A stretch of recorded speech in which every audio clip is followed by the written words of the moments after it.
namanya komunitas seniman bonsai Indonesia, kita ini sebenarnya lebih kepada ranah seni. Jadi kita ini cara kita presentasi karya-karya seni, karya bonsai kita tuh lebih kepada art ya, the fine art. Bonsai kan asalnya dari Cina ya. KOSBI itu bukan organisasi. Kita adalah satu gerakan, satu komunitas gerakan yang kita mengadopsi yang namanya semangat Black Scissors, yaitu gunting hitam. Nah, semangat Black Scissors yang saya inisiasikan itu sudah diadopsi oleh lebih dari 50 negara. Saya mulai hobi bonsai dari tahun 1979 akhir. Jadi waktu umur saya masih 21-22 tahun. Jadi kalau dihitung-hitung sekitar sudah 40 tahun lah. Saat pertama saya melihat bonsai ini, bonsai itu menarik karena ini medianya beda.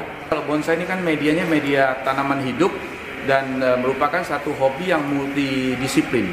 Karena di sana ada ilmu botanikal, ada estetika, kemudian bahkan ada falsafahnya, kemudian ada psikologis, ada psikologinya. Jadi berbagai disiplin ilmu itu ada di sana. Banyak hal jiwa kita yang saya bisa lampiaskan melalui karya bonsai ini. Dan yang lebih penting lagi, bonsai itu adalah hobi yang sangat sehat. Karena bonsai itu nggak instan. Kita untuk membuat bonsai sampai jadi itu minimal 5 tahun, 6 tahun, ada yang sampai 20 tahun juga nggak jadi-jadi. Karena ekspektasi kita ini selalu ingin melihat bonsai kita 10 tahun lagi, 20 tahun lagi. Jadi membuat mindset kita itu menjadi ekspektasi hidup itu kita sangat tinggi. Ini jenis legundi namanya. Ini salah satu karya kebanggaan saya karena kalau kita lihat dari karakter nih, pohon ini mempunyai karakter yang sangat kuat sekali, punya drama alam yang luar biasa. Kita bisa membayangkan bahwa pohon ini seperti satu pohon yang sangat tua, yang besar, yang tumbuh di perbukitan karang, kemudian dengan bagian-bagian dan sebagian yang mati, yang rusak ini menceritakan perjalanan hidup, chronicle dari hidup itu yang melalui berbagai gejolak, berbagai perjuangan hidup, sehingga pohon ini tetap survive dengan satu keindahan yang luar biasa. Kalau pohon ini kalau kita tanya umurnya, yang jelas pohon ini sudah pasti di atas 100 tahun. Waktu yang dibutuhkan untuk kita desain menjadi bonsai demikian ini kira-kira sekitar 10 tahunan. Jadi kita sebutkan morfologi tanaman itu proses alam itu yang kita tampilkan. Jadi KOSBI selalu mendorong untuk berkreasi sesuatu yang bisa menampilkan drama alam secara artistik.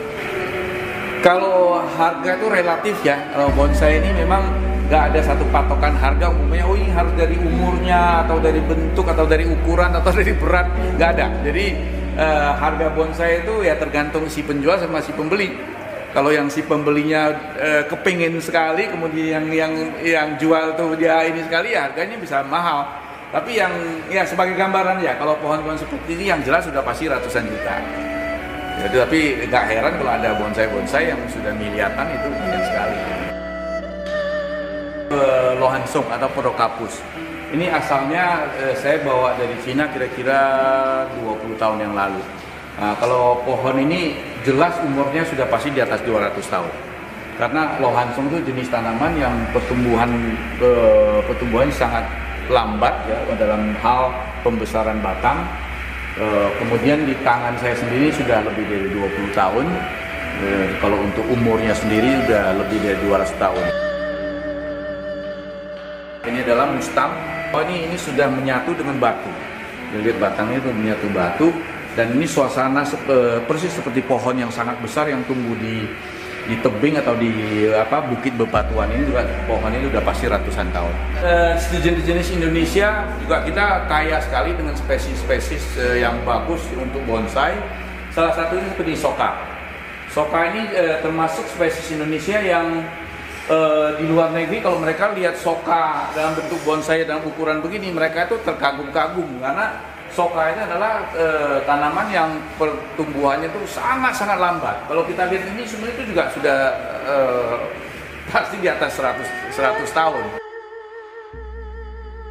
Belum pernah saya jumpai di negara lain. Ini Kawista juga jenis tanaman Indonesia yang banyak dijadikan bonsai dan punya karakter yang bagus. Nah ini memang sengaja dibuat demikian sehingga seperti tumbuh di tebing yang terjal. Nah ini pohon kelingkit, termasuk spesies dari Indonesia. Pohon yang asem ini di tangan saya sendiri juga sudah di atas 20 tahun. Walaupun kelihatan sederhana, kalau kita lihat tekstur dari batangnya dengan retakan-retakan batang ini sudah bisa menceritakan betapa tuanya. Di dunia perbonsaian kita ini sangat disegani oleh komunitas internasional. Saya nggak mengatakan urutan keberapa, tapi yang jelas kita dalam urutan 5 jari, jadi 5 besar. Jadi baik kan dari kekayaan spesies kita, kemudian kemampuan seniman kita, itu sangat disegani dan sangat dikenal. Tips saya untuk pemula, yang penting adalah harus cinta tanaman dulu. Kemudian harus kesabaran, harus punya kesabaran. Mungkin kesabaran bisa dilatih ya. Kemudian punya waktu tentunya. Jadi nggak perlu harus punya uang.